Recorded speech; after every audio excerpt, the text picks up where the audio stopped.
우리 함께 믿음으로 선포합시다. 제가 이 땅에 쓴 물을 외치면 여러분 주의 은혜로 고치소서 외쳐주시기 바랍니다. 이 땅에 쓴 물을 주의 은혜로 고치소서. 이 땅에 쓴 물을 주의 은혜로 고치소서. 이 땅에 쓴 물을 주의 은혜로 고치소서. 아멘. 이 땅의 모든 쓴 물들, 우리의 어둠들도 다 주의 은혜로 치유되고 회복되고 살아나는 6월 한 달 되기를 주님의 이름으로 축복하고 소원합니다. 우리가 열왕기하 이제 4장 말씀 계속해서 이어가고 있습니다. 엘리사의 사역의 본격적인 이 사역들이 소개되고 있는데요. 엘리사는 특별히 기적이 굉장히 많은 선지자로 알려져 있죠. 엘리사 선지자의 사역 가운데는 늘 기적이 나타납니다. 왜 이렇게 기적이 많냐? 이 엘리사 시대가 그만큼 어두웠기 때문에 그렇습니다.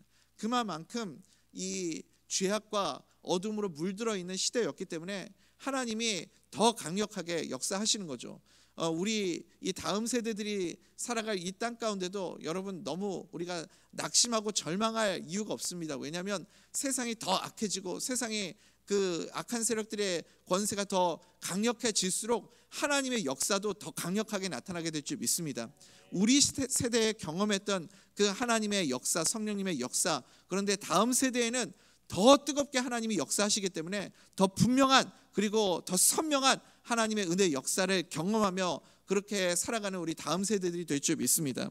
엘리야 때보다 그래서 엘리사의 때가 더 강력한 하나님의 역사가 많이 나타나는 거죠. 대적이 강하기 때문에 그래서 하나님이 능력도 많이 주시고 기적도 많이 베풀어 주신다라는 겁니다.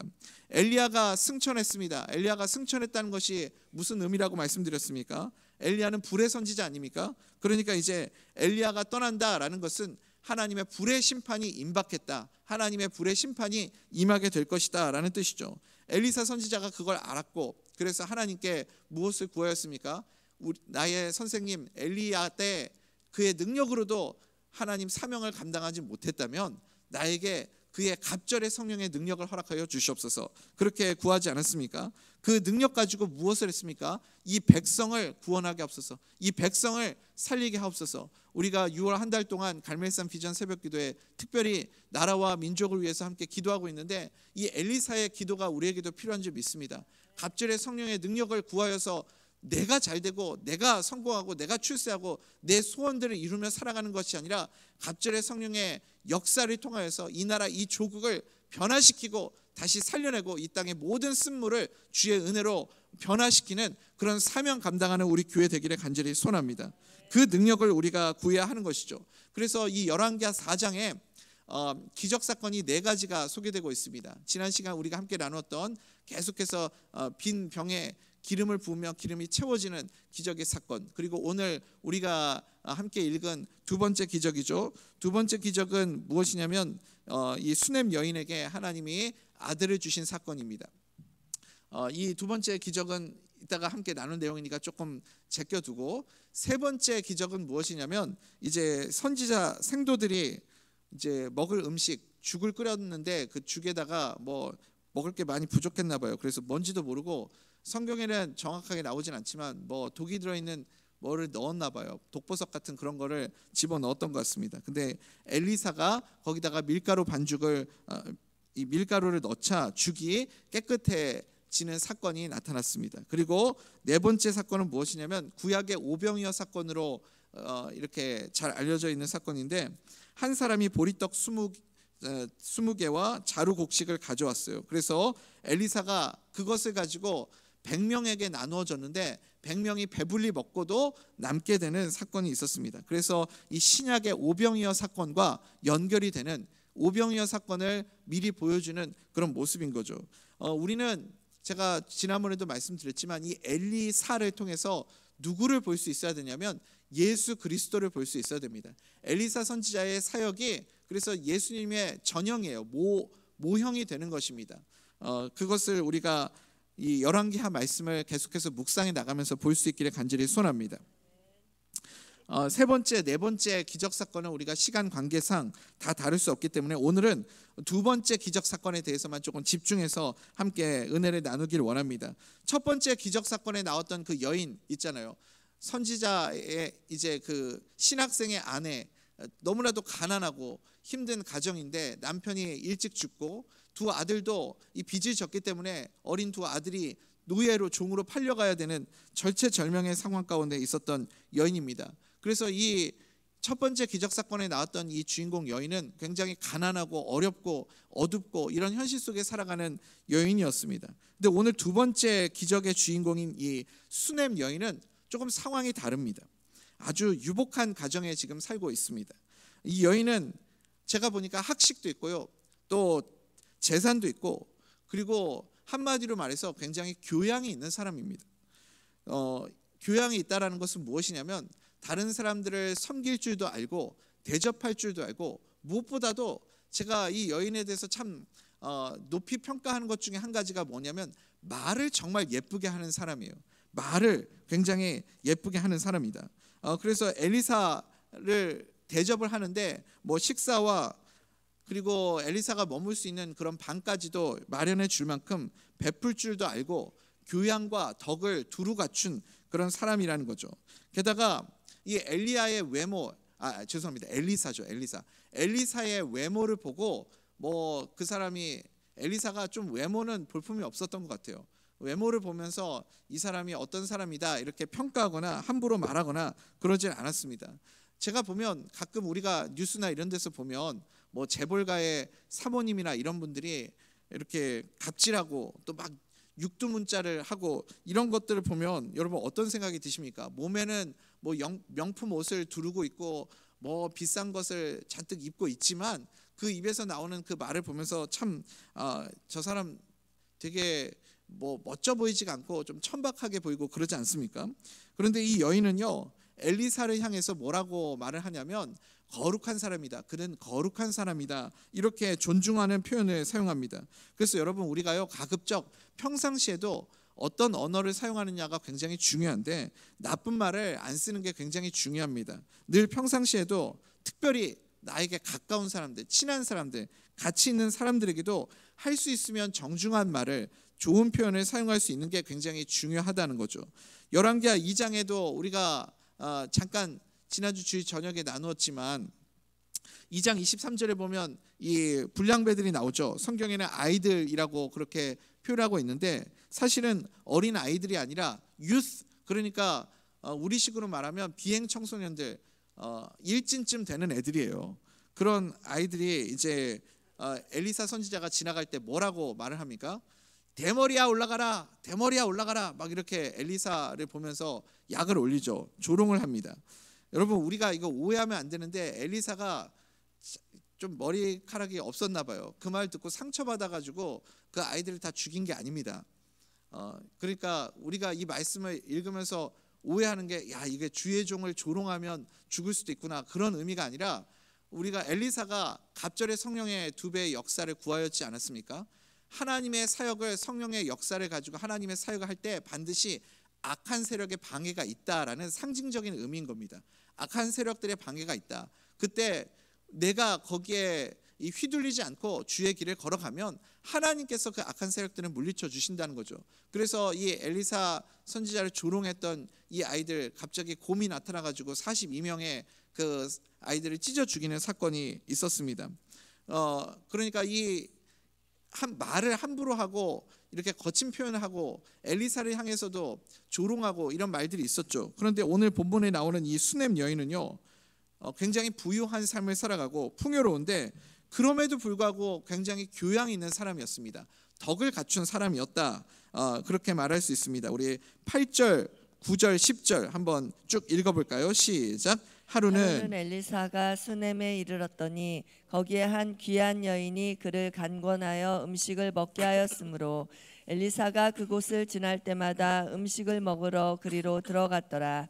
여인이 그의 남편에게 이르되 항상 우리를 지나가는 이 사람은 하나님의 거룩한 사람인 줄을 내가 아노니 청하건대 우리가 그를 위하여 작은 방을 담 위에 만들고 침상과 책상과 의자와 촛대를 두사이다.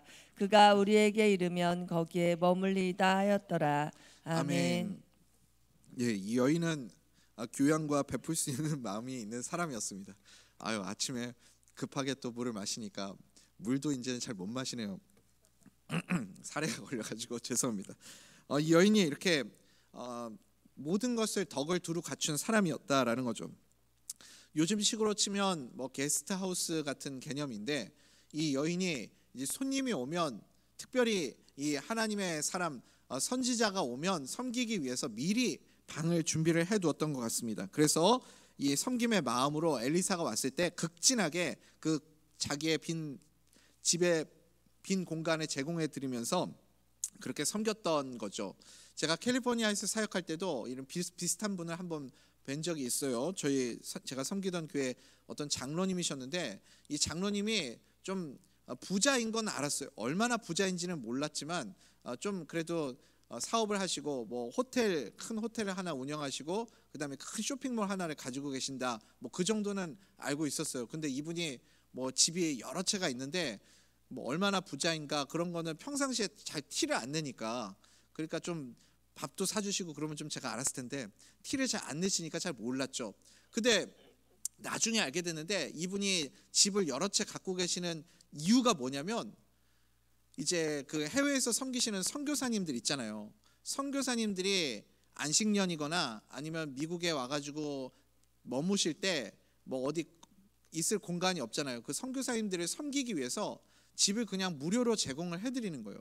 안식년 1년 동안 그냥 그 집에서 편하게 지내실 수 있도록, 또 미국에 오셨을 때 거기서 렌트비나 이런 거 들지 않고 거기서 지낼 수 있도록 그분이 그런 섬기는 일들을 전혀 드러내지 않고 그렇게 잘 하시더라고요. 그러면서 제가 뭐 티를 안 내니까 몰랐죠.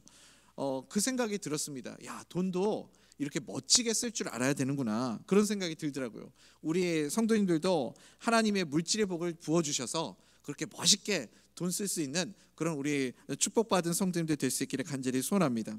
이 여인도 그런 사람이었죠. 이 수넴 여인도 미션 하우스를 만들어 가지고 선지자가 지나갈 때마다 자기 집에 모셔서 이렇게 쉴 수 있도록 섬기는 그런 아름다운 모습이 있었습니다. 굉장히 훌륭한 사람이었죠. 이렇게 환대를 받으면 당연히 사람도, 이렇게 환대받는 사람도 고마우니까 뭔가 해주고 싶고 도와주고 싶고 그런 마음이 들지 않겠습니까? 그래서 이 엘리사 선지자가 이 여인에게 말을 하는 겁니다. 세심하게 배려해 주니까 내가 너에게 뭐 도와줄 것 없느냐? 내가 왕도 좀 알고, 그리고 이 위에 사람들, 사령관 이런 사람들도 좀 알고 그러는데 뭐 부탁할 일이 있느냐? 청탁 좀 해줄까? 이렇게 말하면서 도와줄 것이 없는지를 묻습니다. 그런데 이 여인이 대답도 정말 교양 있게, 어떻게 이렇게 말을 고상하게 하는지 모르겠어요. 뭐라고 말하냐면, 나는 내 백성 중에 거주합니다, 이렇게 표현하고 있어요. 나는 내 백성 중에 거주합니다. 이게 무슨 뜻입니까? 정중한 거절을 표현하는 것인데, 저는 다른 백성들과 다르지 않습니다. 다른 백성들과 같은 그런 일반 사람입니다. 특별 대우를 원하지 않습니다 라고 말하면서 아주 정중하게 거절하는 모습을 볼 수 있습니다. 굉장히 교양 있는 표현을 쓰는 거죠. 우리 그 말씀도 한번 보겠습니다. 13절입니다. 시작. 엘리사가 자기 사환에게 이르되 너는 그에게 이르라. 내가 이같이 우리를 위하여 세심한 배려를 하는도다. 내가 너를 위하여 무엇을 하랴? 왕에게나 사령관에게 무슨 구할 것이 있느냐 하니, 여인이 이르되 나는 내 백성 중에 거주하나이다 하니라. 아멘. 아멘. 특별 대우를 원하지 않습니다. 이렇게, 그렇지만 저를 생각해 주셔서 감사합니다. 이런 식으로 정중하게 거절하면서 교양 있게 대답을 했습니다. 그러니까 엘리사가 굉장히 그 모습을 좀 좋게 봤던 것 같습니다. 그래서 자기 사환에게 이 여인에 대해서 좀 자세히 알아봐 달라 요청을 한 거죠. 알아봤더니 다 모든 것을 다 갖추었는데 이 가정에 아들이 없는 거예요. 14절에 보니까 특별히 이 남편에 대해서 설명을 하는데, 남편은 늙었다라는 그런 표현을 하고 있습니다. 늙은 사람이라고 하는, 여기 나와 있는 이 히브리 단어는 자쾨이라고 하는 이 단어인데, 노인, 고령자를 가리키는 단어입니다. 그래서 보통 이 자쾨이라는 이 단어를 쓸 때 연령대가 한 60대 정도 되는 노인을 의미한다고 해요. 그러니까 남편은 뭐 한 60대 이상 되는 사람이고, 아내하고 남편하고 나이 차이가 좀 난다고 해도 아내도 뭐 거의 한 50대 전후반 그 정도 됐겠죠. 그래서 이 엘리사가 다시 이 여인을 불러서 축복을 하면서 뭐라고 말을 합니까? 15절에 보니까 한 해가 지나 이때쯤에 네가 아들을 안으리라, 이렇게 축복을 해줍니다. 문제는 여기서부터예요, 여러분. 제가 계속해서 이 여인에 대해서 칭찬을 했잖아요. 이 여인이 굉장히 교양이 있고 고상하지만 문제가 무엇이냐면 하나님의 말씀에 대한 뜨거움이 없어요. 말씀을 사모하는 마음이 없습니다. 그래서 지금 하나님의 말씀에 엘리사 선지자를 통해서 하나님의 말씀이 주어지지 않았습니까? 이 여인이 네가 한 해가 가기 전에 아들을 낳으리라, 아들을 얻게 되리라, 이렇게 하나님의 말씀 주실 때 뭐라고 대응을 합니까? 아니로소이다. 내 주 하나님의 사람이여, 당신의 계집종을 속이지 마시옵소서. 이렇게 대답을 합니다. 한마디로 무슨 말을 하는 거냐면, 제가 헛된 기대하지 않게 하옵소서. 나는 헛된 기대 갖고 싶지 않습니다. 그렇게 나한테 공수표 날리지 마십시오. 이런 식으로 말을 하고 있는 거죠. 우리 주변에도 보면요, 좀 제가 보기에 좀 안타까운 분들이 계십니다. 신앙생활을 무슨 교양 쌓는 것처럼 그렇게 생각하시는 분들이 계세요. 예배 시간에 나와서 말씀 듣고 신앙생활을 하면서 살아간다는 것은 여러분, 내가 내 삶의 교양을 쌓는 시간이 아닙니다. 우리가 신앙생활은 내 인생의 교양을 쌓는 그 수준의 삶을 살아간다는 게 아니라는 거예요. 우리 성도님들 가운데도 보면 너무 성품도 좋고 그냥 뭐 이렇게 나이스하고 교양도 있고 전반적으로 뭐 나무랄 데가 없는 다 좋은 분들, 그런 분들이 있습니다. 집안도 사정도 넉넉하고 가족들도 다 뭐 관계도 너무 좋고 모든 것이 다 좋죠. 보기에 너무 좋고 교양도 있으시고 말씀도 참 예쁘게 잘하시고 성품도 좋고, 그런데 뭔가 부족해요. 제가 볼 때 뭔가 한 2%가 부족한데 사실은 그게 하나님 눈에 보기에는 2% 부족한 게 아니라 98% 부족한 겁니다. 하나님 눈에는 부족한 거예요. 정말 우리에게 필요한 것이 무엇입니까? 우리에게 정말 필요한 것은 교양이 아니라 불타는 믿음인 줄 믿습니다. 뜨거움인 줄 믿습니다. 성령의 역사가 우리 가운데 뜨겁게 임하게 되는 그런 은혜가 있기를 간절히 소원합니다. 여러분 혹시 그래서 그거 아십니까? 하나님이 너무 사랑하시는 사람 있잖아요. 이 수넴 여인과 같이 하나님 보시기에 참 너무 사랑스럽고 너무 하나님이 사랑하시는 사람은요, 하나님이 절대 가만히 두지를 않아요. 하나님이 그냥 그 인생을 평범하게 교양 쌓는 수준으로 그렇게 신앙생활 하는데 그 인생을 너무 사랑하시면 하나님이 그 인생을 절대 가만히 두지를 않는다고요. 왜냐하면 너무 사랑해서 그래요. 너무 사랑해서. 믿음 없는 그 모습이, 뜨거움 없이 살아가는 그 모습이 너무 안타까워서, 그래서 하나님이 그 인생을 절대 가만히 두시지를 않습니다. 우리 14절부터 16절까지 한번 읽어볼까요? 시작. 엘리사가 이르되 그러면 그를 위하여 무엇을 하여야 할까 하니 게하시가 대답하되 참으로 이 여인은 아들이 없고 그 남편은 늙었나이다 하니 이르되 다시 부르라 하여 부르매 여인이 문에 서니라. 엘리사가 이르되 한 해가 지나 이때쯤에 내가 아들을 안으리라 하니 여인이 이르되 아니로소이다. 내 주 하나님의 사람이여, 당신의 계집종을 속이지 마옵소서 하니라. 아멘. 아멘. 당신의 계집종을 속이지 마옵소서. 이게 나는 믿을 수가 없습니다. 나는 믿지 않겠습니다. 라는 거죠. 그렇게 이렇게 섬김도 잘하고 교양도 있고 참 성품도 좋고 나이스한 분이에요. 그런데 그 안에 뭐가 없느냐? 불이 없어요. 믿음이 없습니다. 뜨거움이 없습니다. 야고보서 1장 2절부터 4절에 뭐라고 말씀하냐면, 너희가 여러 가지 시험을 당하거든 기쁘게 여기라. 이렇게 야고보서 1장 2절부터 시작하죠. 여러 가지 시험을 당하는데 여러분 우리가 어떻게 기쁩니까? 시험 속에. 그런데 그 뒤에 이어지는 말씀이 뭐예요? 우리 야고보서 1장 3절부터 4절 한번 같이 읽어볼까요? 시작. 이는 너희 믿음의 시련이 인내를 만들어내는 줄 너희가 알미라. 인내를 온전히 이루라. 이는 너희로 온전하고 구비하여 조금도 부족함이 없게 하려 함이라. 아멘. 이 믿음의 시련을 통해서 나를 하나님께서 이 뜨거움의 믿음의 사람으로 만들어내는 과정이라고 설명하시는 거죠. 시험을 통해서 인내를 이루면 그 다음에 어떻게 돼요? 온전히 구비하여 조금도 부족함이 없도록, 조금도 부족함이 없도록 하나님이 그렇게 우리를 만들어 주신다라는 겁니다. 그러니까 오늘 이 우리가 읽은 이 본문 말씀 있죠. 수넴 여인의 기적 사건. 이 말씀을 주석할 수 있는, 해석할 수 있는 말씀이 야고보서 1장 2절부터 4절 말씀이에요. 이 수넴 여인의 상황을 이 말씀을 가지고 우리가 비춰보면 이해가 됩니다. 믿음의 시련을 통해서 모든 것 다 갖추고 있는 사람인데 이 마음속에 뜨거움이 없잖아요. 그래서 하나님이 사랑하시는 자에게 믿음의 시련을 주시는 거예요. 이것을 통해서 온전한 사람, 모든 것이 구비된 사람, 그냥 성품도 좋고 교양도 있고 나이스한 정도, 그 정도로 살아가는 인생, 그렇게 살다가 끝나는 인생이 아니라 이제는 이 시련을 통해서 강력한 영적인 능력과 힘을 가지고 살아가는 믿음의 사람으로 하나님이 그렇게 그 인생을 만들어 주신다라는 겁니다. 그래서 이 여인도 이 시간들을 통해서 하나님이 믿음의 사람으로 성장시키시죠. 1년 뒤에 실제로 어떤 일이 있었습니까? 진짜로 아들을 얻게 됩니다. 하나님이 이 여인에게 아들을 주세요. 17절 말씀 한번 보겠습니다. 시작. 여인이 과연 잉태하여 한 해가 지나 이때쯤에 엘리사가 여인에게 말한 대로 아들을 낳았더라. 여러분, 아멘. 기대가 없는 인생 가운데 항상 하나님이 무엇을 먼저 주시냐면 말씀을 먼저 주시잖아요. 이 여인에게도 네가 1년 뒤에 아들을 안으리라 먼저 말씀을 주셨죠. 말씀대로 이루어지잖아요. 말씀을 주시고 말씀을 그대로 아멘으로 믿으면 반드시 기적이 나타납니다. 믿음의 공식, 우리가 룻기, 지난달에 룻기 강의 하면서도 함께 나눴잖아요. 믿음의 공식이 뭐였어요? 항상 먼저 하나님의 말씀을 주시면, 그러면 말씀을 받고 기대하고 기도하면, 그리고 기다리면 반드시 뭐가 나타난다고요? 기적이 나타난다. 말씀을 듣고 기대함으로 기도하고 기다리면 반드시 기적이 나타난다. 믿으십니까? 이게 믿음의 공식이잖아요. 공식이에요. 똑같잖아요. 오늘도 똑같습니다. 그런데 이 기적의 역사가 나타났다고 우리가 말씀 받고 기대하고 기도하고 기다려서 기적의 역사를 경험했다. 그 다음에 우리가 천국 갈 때까지 아무 문제 없이, 시험 없이, 어려움 없이 우리 인생을 살아갈 수 있느냐? 그렇지 않다는 거죠.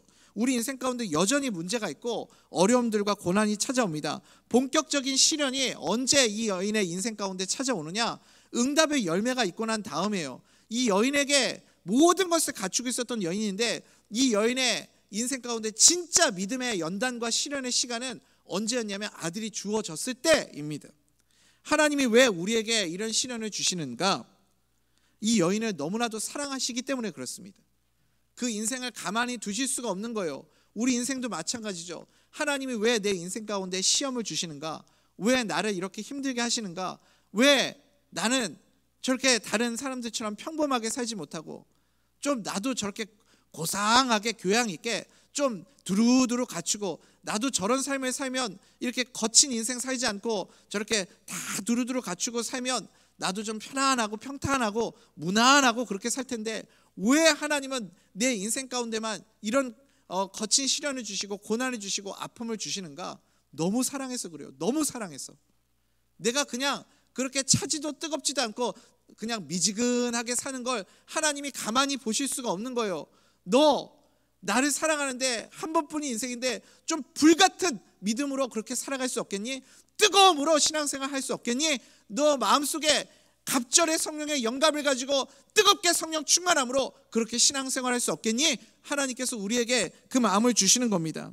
이 여인이 지금 믿음 없음, 이제 아들을 받음을 통해서 하나님의 약속을 통해서 아들을 받았잖아요. 이제 조금 믿음이 생긴 거예요. 야, 진짜 하나님이 나에게 말씀을 주시고 아멘으로 말씀을 받으면, 기대하고 기다리면 기적의 역사가 나타나는구나. 이 여인이 그 믿음을 경험한 겁니다. 조금 믿음이 생겼어요. 그런데 하나님은 만족이 안 되는 거예요. 그걸로 하나님은 너 그 정도 가지고 믿음 가지고 살면 됐다. 하나님의 마음속에는 그게 만족이 안 돼요. 그래서 본격적인 믿음의 시련을 받게 하는 시간을 하나님이 준비를 하시는 겁니다. 그 믿음의 시간들을, 시련의 시간들을 통해서 이 여인이 그냥 작은 믿음, 그냥 간당간당 찰박찰박하는, 오늘 우리 청년들이 아침에 불렀던 찬송의 고백처럼 많은 사람들이 얕은 물가에서 찰싹거리는 파도 보고 마음 졸여서 깊은 은혜의 바다로 들어가지 못하는 것처럼, 우리의 믿음이 이 찰랑찰랑거리는 찰박거리는 이 믿음 가지고 겨우 천국 그냥 갈 정도까지, 요 정도, 하나님 이 정도 믿음이면 됐죠. 내가 이 정도면 그래도 천국은 어떻게든 가겠죠. 그런 믿음으로 살아가기를 하나님이 원하시지 않는 거예요. 깊은 은혜의 바다까지, 깊은 하나님의 그 역사를 경험하는 인생의 삶을 살아가기를 하나님이 기대하시는 겁니다. 그래서 찰박찰박거리는 믿음의 사람이 아니라 깊은 믿음을 가진 큰 믿음의 사람으로 우리가 살아갈 수 있도록 하나님이 반드시 우리에게 시련의 과정들을 통해서 우리를 만들어 가시는 시간들이 있음을 여러분 기억하시기 바랍니다. 오늘 우리가 시간 관계상 그것을 나누지를 못하지만 오늘 저녁에 금요 부흥회 때 나누도록 하겠습니다. 개봉박도 기대하라. 금요 부흥회. 여러분 금요 부흥회가 요즘 숫자가 조금 줄은 것 같은데 기대하는 마음으로 또 오늘 현충일 아닙니까? 현충일은 쉬는 날이지만 그래도 다른 날보다는 조금 체력적으로 부담이 덜한 날이니까 너무 열심히 체력 방전될 때까지 많이 누우시다가 또 금요 부흥회 아유 오늘 못 가겠다 그러지 마시고 좀 한 60%만 시간을 쓰시고 저녁에 좀 오셔서 뜨거움으로 기도할 수 있는 우리 모두가 되기를 간절히 소원합니다. 아멘 하신 분들은 다 오시는 거죠? 네, 그래서 그 말씀에 대한 내용은 오늘 저녁에 우리 함께 나누도록 하겠습니다. 사랑하는 우리 대전명석교 성도님들, 이제 말씀 맺겠습니다. 언제나 불같은 믿음을 가진 하나님의 사람으로 살아갈 수 있게 되기를 간절히 소원합니다. 교양도 좋고 이렇게 모든 것을 갖춘 성품도 중요하지만 더 중요한 것은 불같은 믿음입니다. 우리에게 이 불같은 믿음이 있기를 소원합니다. 뜨거운 이 불같은 믿음으로 하나님의 역사를 날마다 경험하며 살아가는 복된 주님의 자녀들 다 되실 수 있기를 간절히 소원합니다.